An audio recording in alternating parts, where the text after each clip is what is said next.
amanu abena ni misalia gbereye ko labori ko fo anye jon ka misalia lilladhina amanu ma amanu liman yala o ye joni imra'ata fir'aun ko fir'auna muso abo fana ko fo anye ko ma ye nuhani luti muso ka kafiriya ko fo anye o lube do jahannama kono o lu sigini tume ala diane ma fla de kun ala bena misalia gbere tasisen ko fo anye o de fir'auna muso ye o ye liman ya jonye o tu furni me kafiri belebele doma subhanallah o furuni tume joma farauna e jonye farauna min ko ayere mako alele kabu bani israila kabbe sanfe tiberete bani israila ko aleko alele ya fa ayere mako ana rabbukumul a'la alele ko alele alay farauna ye alaw taala ka jonsen ma kele farauna ye marake farauna ye mansayake Farauna yere ka sokono ja Allahu Ta'ala ye limaniya laburi Farauna le ka sokono mi an furu muso yi an fawni an baw Farauna sobina a fola ye a ko Farauna ki kanime ka ala min kelani e kanime ka mawbale ala ko min keleli ala ko mina Farauna ko limaniya yere dola e yere Farauna ka sokono Farauna ko ne ka sokono jon limaniya la Farauna idiane muso ifuru muso limanyala Allahu Ta'ala ma muso minabe fama ko Asia Farauna ko ne muso Asia e limanya ne yara furu muso ko Farauna ifuru muso limanyala de Farauna ya furu muso Asia wole aya furu muso Asia wole ka manyininga abe foni ne mako muso belebelo ni ala koni o cheka ko bana dola fanfo be ala leta abe foni ne mako jomunu kenime ka Allahu Ta'ala nyada nyini kiyamado abe fonu nule mako ye Allahu Ta'ala taki bandan feuna abe fonu nule mako ye kiyama fisaya katme dunia ka afurucha ya manyininga Farauna naka fanga anaka setigiya anaka faria bebe silanya bani Israël sokono kadaka lele masabai aya muso manyininga Asia j'aurais appris que tu est devenu musulman qui kala muso chama min koloni me alaye tuyamba lawa Farauna muso ko ala masla akadon kololo mi mala akadon jangata mi mama konona akadon toroya mi mama konona Asia ko ake Farauna ma kon liman yala alama masami ye sanda masami ye dugukolo da masami ye Farauna dan ka ne yere da ha kuma ni digila Farauna la muna Farauna tun kawanine atun kabu ayere bolo atun kadi ayere ye surtout bet mesla alenye ale la tona ye boa ka sokono o de ye Farauna o de warala Farauna ma ne kanime ka komin kele nte fa ye fonga sokono ya ne muso le keto ko lakalila no o mabema ayo wati da muso ma a muso ye yele man ka boni a muso le atefe ma ye boa kala ma kenema atefe ni kuma suli kuma ye lon kenema Farauna kwa musoma Asia ni ko dabla ntolo yere tefe kan menka sokono ya Asia koko fosi tato nalebe Allahu Ta'ala ko dabla subhanallah limaniya min tumeka nga boli ni muso belebele la ni ya laje ka ajolu laje joli yele manaka ke tawhidi joli a yele manaka ke alanya saranya joli be borla ni muso belebele fasala ni wati nyona la abe alanya saranya a farmasu ye alanya saranya farmasu ye hakili mi mala ke alanya saranya hakili ye Asia kola kwate son Farauna monela Farauna ye toroya mi la yere furu muso kan aye mufo komi Asia ibanime ka kafiriya ala nima ibanime ka kafiriya ni ala koma Asia itemeni danka Farauna ya muso Asia mna itolomalo ala kosebede ayere furu muso ka muso gbengben ka muso siri telela aya muso bolo siri ka a muso siri yirila ka yirila lo sanfe komi chrétien on me imagine minu que la ko ye o ka Isa christifié ka soro Isa ma christifié Allahu Ta'ala ko ma Isa ma gbengbe Isa yere la sanfele o kanime ka yiri mogoni min den yiri la o ye cho adamaden yiri mogoni min den o ye Farauna ya muso Asia den jogoli la sanfe a furu muso akodi Asia ni mani kuma kan toy mito tele la ya mito sanfe ya fi inni be bila toroya juma kabo katmeni toroya ka Allah ni ma diane sokono a diane masuru babulu imiriya be sani ni diama qualité mina a bela ka foni me farona musobulu abe pale kono pale mi nyona teni wati nyona la bani Israila ka fe barake do babulu do muso ka chabulu ate bara foike aba diane ko bela Asia kanimbeye ki bolo boni bela ka foni na ya salam herag makabo ka muso to akam masaya kono muso do be du ko ko kambi masaya dia ko du ko son oluye o chawye masay allo chawbe erreur la o tefa o chawye bon masaya la parce que ni chawbola masaya la olu kam masa muso ya bana me farona muso kinyalo akasani asanula kinyalo akalulula kinyalo akadiamaula farona tunkeni me ka feminu bla muso ka disposition na here dan lombali nunu ayeni bela jeni laje akoko ay ale sona Allah taala la farona muso be sanfɛ a denime télé la aw me min don fanu le be den télé la fani eja mais ka adamaden den sanfɛ pour que adamaden yeto toroya la dominité dama jite dama ayetoni jangata kono fo aka karfa imnala farona ya muso baganya be maka muso deninto muso ko ka te bwa kuma kanka Asia ko ka te bwa kuma kanka limaniya suguni ne deseni meneni elabi a deseni manka société ola a deseni manka sigida ola a deseni manka communauté ola a deseni manka jamana ola ni ala ko bana nana ni toroya fitindo nana da fedoro e jale ala ko yere ma lawuloma e ale ala ko yere ma so niveau la subhanallah ni kuma be bo jonda bi société la neni aw ni toroya fitini la lanka kan tanga bara la doro ni mesinka bolo wala wallahi ame karamogo do onne ni nation kele chouan flaw e karamogo ya dabla wallahi muna ko karamogo ya malawuli ni ma ni ya ye ka fon nen nanye ala ko le fo ala ko la se min kala le bolo nen nin kelen fla sabala la ka doron ayi bolo bo ala ko la ayi ma foyi ke ka baga ma kan neni kasoro ale ma don ka fo bara do be ni ye ibini dola birifani koro ka bayni nen ni ne Asia ko fosi tato na le be ala taala to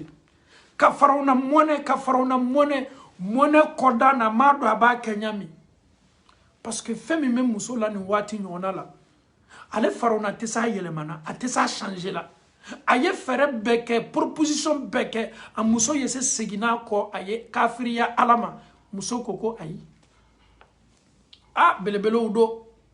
okoso ala kera ko hadisa la ko kamula minan nisa ni be muso belebele u nyini muso minu ni ala ye dafa belebele di oma dunuya muso u chama ko ye muso nani ye a muso Khadija ani Isa bamso Maryama ani Asia farona muso ani ala kera de muso Fatimata ni be dunuya muso belebele u ko fo kana nyina nunu to ko de Khadija bintu Khuwailid ani Maryama Isa ba ani Asia farona muso ani Fatmata ala kera de muso kera ko nunu ye muso belebele dafa dila muso belebele munuma kadaka jaw chama dafa dila chawma ala taala bulu ma ye muso belebele nani munu swazi ka dafa taka doma o kalliman yaw nofe nunu ye muso belebele nani am muso belebele nani dola kele nete Asia amaso farona ay ala kadine katme farona ka farona nete sonyasima farona ne ko longo ala ne beto ala ni ne ko an fawni an baw iklomalo ala ko sabada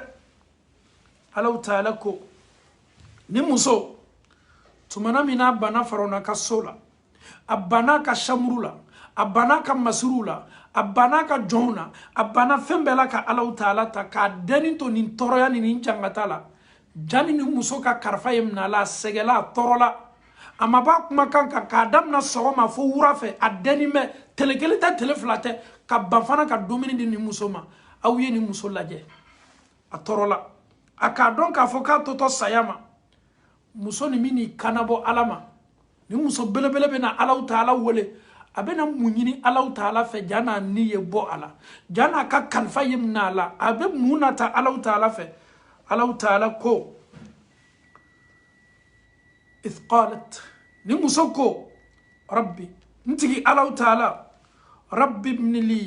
على مدلي يجولي كني عندك إلي الله تعالى في على mika signyoya le natala muso ya damna muma Allahu Ta'ala fe Allahu Ta'ala kerefe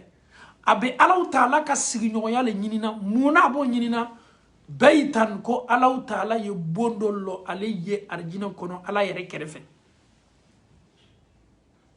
rabbi ibni li indaka baitan fil janna kuma fulale beni ay ke ala signyoye indaka ile Allahu Ta'ala fe ile ala bara ile ala kerefe yeso dolo neye arjina kono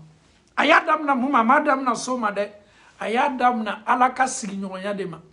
aba donc afoko o signyoya le kabo o signyoya le here na fa kabo o signyoya le nyontei Allahu Ta'ala ka signyoya de signyoya bambali signyoya nyumodo abana ola ko ala yeso do aye arjina kono mimeke ale signoro muna wallahi sodma me min kabo dugukolo ko kan wati nyona la farona ka pale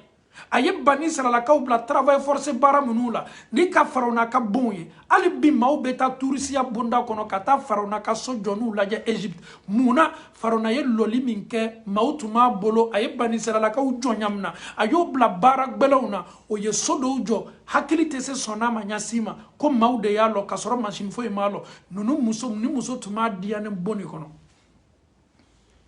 ala mi dali so jonne ye mi dali e Allahu Ta'ala yoro ye so jonne ye arjina kono Allahu Ta'ala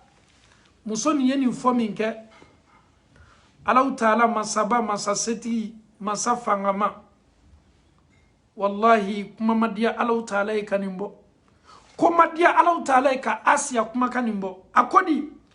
kwa be Allahu Ta'ala sinyo ya nyinina ka klafana ka sonyini Allahu Ta'ala fe ala yeso min dama arjina kono ayeni fomin ke Allahu Ta'ala yeso joyi riwaya do yarako ko Allahu Ta'ala ya nyini meleka u fe ko yeso ni taka yaraka ala jana ka kalfa yemna la ayaka sola banye ka sora masa folo muna ayeli man yamin taka Allahu Ta'ala segre Allahu Ta'ala ko ni musoko wanajini min fir'auna wa amali ala midali ne chatunya farauna ye ala yen kanda kan kisi kan latanga kabo farauna na ka bara juguma ay ala soso munuke ay ala kota munuke kana nemna ka ben farauna ka barama ala ntanga yen sutara kabo farauna ka kafiriya mana ka damateme wanajini min alqawmi adh-dhalimin ala mi dali yen latanga kabo farauna na ka femroma ani minu kanime kabla ala sosola chienin kalaw tonoli kalaw ala yenkisi kabo nunu fana be toroyama yenkisi kabo farona na ka toroyama yenkisi kabo farona na femo ani ma minu tuguni mako yenkisi kabo lu toroya bela ka fonima subhanallah Allahu Ta'ala yeni muso belebele aye sojo aye arjina kono aye sonyuma jo aye arjina kono somin kafsa ni dunia sobe farani nyonka somi nyonte dunia ita nyonye dunia ite shuko ala kumate yere ko ka compare dunia sodoma Allahu Ta'ala ye so belebele jo Asia ye farona muso Asia arjina kono luti muso olu doto jahannama kono nuha muso olu doto jahannama kono olu chawtu ye chidew ne de me farona naka kafiriya laje ala koko farona min doto jahannama kono farona muso tunye limanya muso belebele ye farona muso le doto arjina kono subhanallah farona muso juguyala farona juguyala ka juguya fo muso min tume to kana farona demso kunda muso be to kana farona demso kunda a demso ka coiffeuse muso nana londo abe farona demso kunda na abe kanga kunda aye penye do ala abe kanga kunzigi faranyonka penye bena duguma muso koko ala farona demso ya kungorota ka kunda na mafle kuye mufoni ko ala ala jon parce que farona ya don kalamuna farona ya ka jamana kalamuna farona ya israelion kalamuna kwa lele alele nyonte beba lele fana tofo ni masuba ki soro ni here ki soro be koko farona e penye bena duguma muso ko ka be penye ta muso ye ala tofo comme ni kokela aw ma fako ala masaba muso ye to ni foni farona demso tolo yame farona demso ye muso manyininga ko kundana ye jɔn de tɔgɔ fɔ nin kundana ko nye ala le tɔgɔ fɔ ko ala jɔn ko ala min ye ne tigi ye e fana tigi le i fa Farona tigi le denmuso k'o kɛ wuli ye teriya bolo ma ka taa fa sɔrɔ ye Farona baba a bɛ ne kɔnɔ k'a fɔ ko e de ɲɔgɔn tɛ yen a bɛ ne kɔnɔ k'a fɔ ko e de ka bon ni fɛn bɛɛ ye ja ne fa ja masa wɛrɛ bɛ min ka bon ni e ye Farona k'a denmuso ma k'i bɔra ni nin kuma ye min a denmuso k'a ma ko ko n ka kundana muso min bɛ n kundana o de ye nin fɔ dɛ Farona ko ni muso sela nin fɔ la ne ka palais kɔnɔ yan ka masa wɛrɛ fɔ min ni ne tɛ kelen ye ni muso yɛrɛ tun logeni bɛ Farona fɛ yen Farona le tun jɔni ma ka ko bɛɛ la a n'a denw munna parce que ni muso le tun bɛ Farona den kunsigi labɛn Farona ye muso wele ka na muso nana ko n denmuso ye min fɔ n ye k'i y'a fɔ ou bien m'a fɔ limaniya ni fɛn fosi tɛ se comparer la que Dieu nous donne la foi que Dieu nous donne ala ma limaniya yɛrɛ dila nu ma wallahi ni dunya masaw ye anw wele k'an lalɔ dɔrɔn b'an baga dɔrɔn an bɛ kuma kuntanw fɔ mais wallahi muso nin lajɛ a ko Farona ne bɛ le bolo mara la yan Farona e de jɔni bɛ ne ni n denw ka ko bɛɛ la Farona n bɛ min ɲini i fɛ i denmuso ye min f'i ye nin cɔ n y'o de fɔ n ko ala ne tigi don i denmuso tigi don e yɛrɛ Farona tigi don subhanallah inimaginable une femme comme ça peut s'arrêter devant Pharaon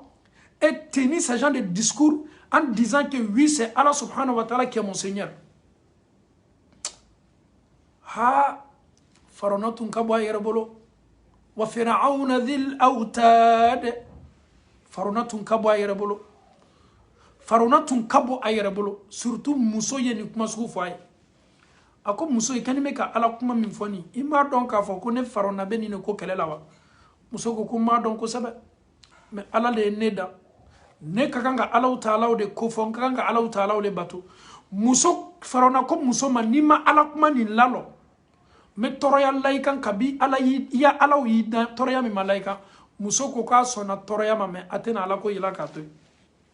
Farona y'a ka zabaniya wele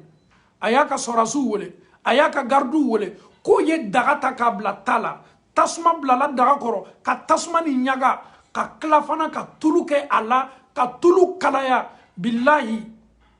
hali ni kɔnɔ tɛmɛna sanfɛ tulu ni kalaya bɛ kɔnɔ yelen k'a k'a kɔnɔ ko muso ma i ɲa bɛ daga la ta kan tulu kalama de b'a la nin n'i ma kafiriya ala ma i bɛ ta sisan i denw bɛ ta sisan ka bila nin tulu kalama na i yɛrɛ ɲɛkɔrɔ ah silamɛw limaniya yɔrɔ filɛ la femme et ses enfants n'a ma kafiriya a denw de bɛ ta k'a bila tulu kalama na a yɛrɛ ɲɛkɔrɔ a denw bɛ tobi a ɲɛnɛ a denw bɛ mɔ a ɲɛnɛ tulu kalama na n'a ma kafiriya wallahi muso ko k'a tɛ kafiriya muso den ka d'a ye i ye den min kɔnɔ ta karo kɔnɔntɔn bɛɛ b'a dɔn tin min bɛ muso n'a den cɛ a tin fanga ka bon l'affection entre l'enfant et sa maman subhanallah muso ko fosi t'a to n'a bɛ kafiriya i tɛ kafiriya ko n tɛ kafiriya Farona ko tulu kalayala waati min ka kalaya fo sisi bɛ bɔ tulu la waati min Farona ko ka den kelen ta muso den kelen tala muso den bɛɛ tun nana nɔrɔ o b'a la subhanallah denw nana nɔrɔ o b'a la Farona ko ka den do tafo o ye muso denw sama ka bɔ a la ka muso den ta a yɛrɛ ɲɛnɛ muso den de lafilitɔ tulu kalama na nin a ɲama den na a kɛtɔ lafilila tulu kalama na a yɛrɛ ɲa ye sereyala ma mun kosɔn parce que muso ko ala ne ni e yɛrɛ ne malo daluya min bɛ ne ni e bolo Europe yan an bɛ baara min na o le kosɔn an tɛ se la k'an ka seli k'a ka waati la bilahi sakitɔ baara sugu o la i tɛ se ka seli k'i a waati la n ka baara le kosɔn n tɛ se la ka juma seli ye t'o la bilahi mɔgɔ kɛtɔ labɔla kiyamalon ala bolo ka yɛrɛ ka ne ni e la ni ala y'o ka ko f'i ye tɔɔrɔya min lal'o kan o tɔ alaw ta'ala kɔ bilahi e yɛrɛ bɛ jɔn i ta la muso den tala k'a lafili tulu la muso den bɛ kan ka tobi a ɲama den na a senw bɛ labɔ la o b'a sen digi tulu la a kun bɛ labɔ la o b'a kun digi tulu la a kun bɛ funu na a fariw bɛ kan ka bɔ a la tulu bɛ kan ka la hawla wala quwwata tulu kalaman yɛrɛ ye jɛgɛ ta dɔrɔn k'a bila la i bɛ jɛgɛ bila la dɔrɔn miniti fila dɔrɔn jɛgɛ yɛlɛnna muso lɔnni bɛ o bɛɛ n'a ta muso ko ala wallahi muso den ka dai wallahi aye demi kono ta don ka dai farona ko kay kafiriya ko ate kafiriya kite kafiriya idem bla ko tulu kalama na inyakoro ko ayinte kafiriya farona ko ka sorasuma kawya dembere tatuni tumado peut-être dengele ne blala la o le ko sa ma santi kasoro muso dusukun o wati la adusukun toroni me limaniya mi mala o de kenime ka adusukun mafa dengbaram nana tuguni denunu noroni me o bala dengbaram nana ko ka deni ta tuguni ka lafili tulu kalamana la hawla wala quwwata illa billah ba joni me ay demi kono ta karo kono do ba joni me ka deni laje ama bon ba maso wallahi denden lonin tume muson abem nana ka bla tulu kalamana demi me muso kola sa denden lonin tume lu bem nana me demi me kola ala koko fana bo muso kola on est tala kaba muso kola la hawla wala quwwata le bébé qui est aba bamso kola deni ne lafili to talate bamso ya den laje den fana ya ba laje ne ba sabari ni Allah taala sona nyongon be nyongon ye arjine yani nyongon cha ya salam de o fana tala ka den lafili tulu kalamanina subhanallah wallahi awni nunu kalimaniya be ko min sani dugu an kalimaniya be ko min san ani dugu muso dem be blala tulu kalamana ayere nyene anya seriyalama e o kofe mun kelen kan ka ke muso turu yere be na se muso yere lima ko muso e kafiriya muso ko ay kate kafiriya ite ban konte ite ba alala konte ba alala ko mi muso dem be sala farona ya nye ka fo muso mabo aka decision ka adembem nana ka la fili tasuma la nyene amadien ka bo aka decision ka awuye farona kuma kan laje ko muso yere le tatoni ka la fili tulu kalamana muso ye ko kelempele nyini ka farona fe farona me nyini fe muso sona satoli adiena sayama adum nana ko la fili ayere nyakoro dengere ni mi yere ba kola o yere matoy ale yere ba don ka fatina tola ay ko kelempele nyini farona fe farona me nyini fe nin sala neni ndew ye an kolo fara ɲɔgɔn kan ye an sudo fangelen fɛ m'o dɔrɔn de ɲini fɛ limaniya bawo lajɛ wallahi ja ni ye Allahu taala ta ni ko ko ala ye to Allahu taala nin kɔ ni ko ko me ala ko la ye to ala ko la ala ko ni filan filan tɛ bɛn ala ko ba me ala ko la me shetana ko la o tɛ ala ko ye dɛ me ala ko la me to ala ko la me do ala ko da fɛ o de ɲinini me an fɛ ni muso farona ya fanamna ka alla jaba kuma ya don la jaba cogo min an faw ni an baw ala kɛra